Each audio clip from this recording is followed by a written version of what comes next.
Iran has taken out the BAPCO oil company, which was Bahrain's national oil company, essentially its state-owned oil firm, and they have blown it up. This was a government company, and they have completely destroyed and crippled it. The situation that has now developed is that Iran has openly declared that if the Gulf states can handle oil at $200 a barrel, then fine, they can keep standing with Trump. If they cannot tolerate that, then they should distance themselves. Right now, the setup is that Bahrain is the country from which the first missile strike on Iran was launched, and after that, Iran has started pushing everything beyond control. This is no longer something that can be contained. But the most alarming part is that BAPCO has declared what is known as force majeure on almost all of its operations. They have effectively shut down their operations completely. They have told all of their customers, we cannot guarantee on-time delivery. We cannot promise that your shipments will go out on schedule. The oil cannot be dispatched, and no alternate arrangement is really possible. So at this moment, we are facing an extremely destructive scenario, and this is essentially Iran's retaliation for the attacks carried out on its oil facilities. Naturally, when things reach this kind of point, the situation is going to deteriorate severely. Bahrain's oil company has basically said that they can no longer fully release their oil supplies. That means the supply will go down, oil prices will rise, the energy market is going to be thrown into chaos. Their operations cannot properly function under these conditions. This is exactly the sort of situation where you cannot give anyone a firm guarantee about fuel production,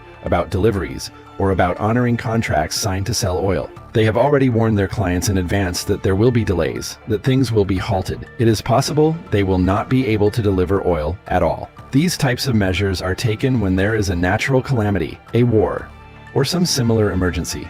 So the current reality is that the oil simply will not be shipped as usual. This is escalating further and is now spreading into neighboring countries, meaning this same scenario is now moving across the entire Gulf region. Understand the first key point. Top Chinese experts are now saying that capital is rapidly flowing out of the Gulf, and this outflow is continuing. Billionaires are withdrawing their money, and over the coming days and weeks, they will keep pulling funds out, because this entire region was once viewed as a safe haven. But now this area may no longer be as secure, and money is being moved out. Oil, too, is being pulled from here under crisis conditions. What is happening with Iran is that whenever America and Israel hit Iran in any way, Iran responds with a counterattack. You can see how severe the attack on their refineries has been. There is thick black smoke visible in the sky. On top of that, there is rainfall, and it is turning into acid rain, what people call bloody rain. That is what is going on right now. In this environment, Iran is now saying they will push oil up to $200 a barrel. Today, oil dropped down close to $20 a barrel. After that, the G7 nations stepped in and said, okay, we will release roughly 400 million barrels into the market. But how long can you keep doing that? Think about it. Since 1929, Bahrain's national oil company has been operating. So at present, they were supplying about 300,000 barrels per day on their own. That's 300,000 barrels daily. And then they put another $5 billion into the sector and announced they would expand production to 400,000 barrels. So you can now gauge the kind of crisis that is emerging. The big powers have said they will try to stabilize things by throwing around 400 million barrels into the market. But how long can that last? That amounts to around 30% of reserves. Even if you dump a huge amount, at best you can stretch it for 10 to 12 days. Beyond that, it's simply not sustainable. So overall, capital is leaving the Gulf. Oil prices are climbing. And the core issue that has come on top of everything is that the new person who has taken the Ayatollah's position in Iran is unacceptable to Trump. Mujtaba Khamenei, who has now become the new supreme leader, is completely unacceptable to Trump. Trump is struggling to process this. He assumed he would be able to install someone who could be controlled. But this person is not someone he can manage. Now consider what Iran has done. Obviously, the military has played a major role. They have chosen someone from within the inner circle, someone ready for confrontation, because Iran does not want a figure like the president who goes around telling the military, don't attack, don't retaliate.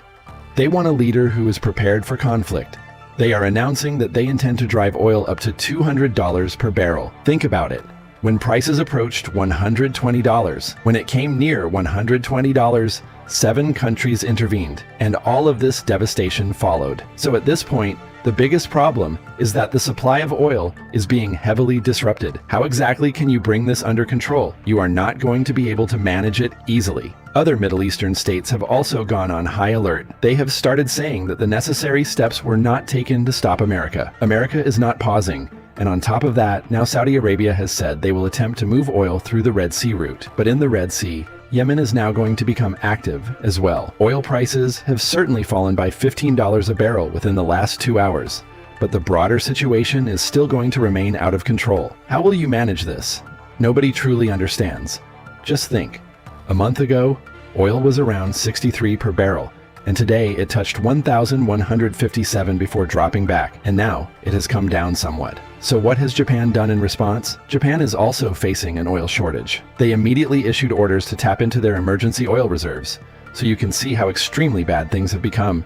Now all the ministers are scrambling. At this stage, all those officials who keep repeating, "We'll work on oil, we'll take these steps and those steps." Why are they not doing the one thing that matters? Putting a stop to America. Look at the numbers. South Korea's stock market fell by 8% today, Japan's by 7%, Vietnam's by 7%, and the Philippines by 5%. As the shock spread, India's market dropped by 3%, China's market crashed, Hong Kong's, Singapore's, Malaysia's, Australia's, you name it. The London session has now opened and their markets are crashing too. The US market session is also seeing a crash. So tell me, how exactly are you going to keep this system running now? Natural gas prices have jumped 14% today. Heating oil prices are climbing. Crude oil prices have surged. Markets are collapsing. Trillions of dollars in value have been wiped out in a matter of seconds. We are literally talking about seconds. Not even minutes. Since 1970, this is the worst crisis we have seen. Understand that for at least the past 56 years, nothing of this scale has occurred. This is a crisis beyond what people even imagined. Iran is in a full war posture now. That is precisely why they have put forward a leader who is not going to tell the military to hold back on strikes. They have chosen a man who is willing to fight. Think about how much trouble this has caused for Samsung, the South Korean company. Their stock has dropped by around 12% because there is no oil, production lines cannot function, factories cannot operate, gas, oil, everything linked to energy is in serious trouble. And it doesn't stop there. Airline companies around the world are also suffering. Their stock prices are falling too. So imagine it, whether it is Japan Airlines, Singapore Airlines, Qantas, whichever airline you name, their shares are dropping at this moment. How are you going to handle this? Have you ever seen a storm like this in the global economy before today? On top of that, attacks inside Iran are still ongoing. Today, Saudi Arabia intercepted multiple drones. They claim some were headed toward Riyadh and others toward the Sheba oil field. Iran is persisting with its strikes. They are carrying out the kind of attacks that are dragging the entire globe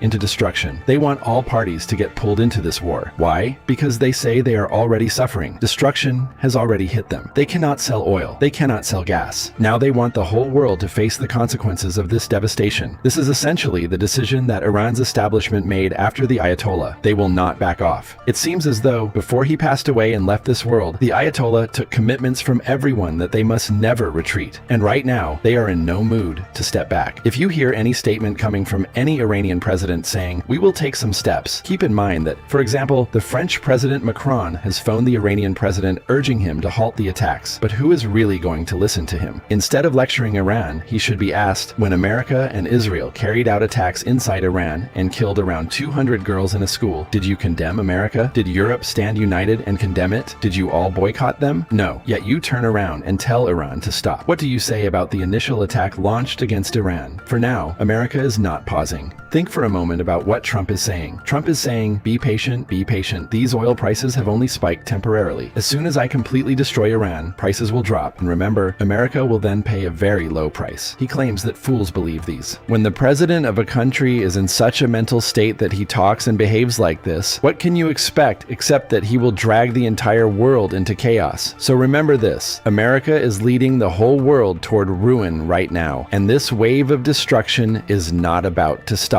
Understand this clearly. The game is over, and in the process of trying to crush Iran, you will end up bringing disaster upon yourselves. Keep this point firmly in mind. If anyone is imagining that some kind of nuclear strike is being planned or something along those lines, they should get these ideas out of their heads, because when this destruction finally comes to an end, at the very least, you will see America's status as a superpower disappearing. This is not going to stop. Do not deceive yourself into thinking that it will. It is never going to stop. It is not meant to stop. Don't forget to subscribe, hit the like button, share it, and give your thoughts in the comments section.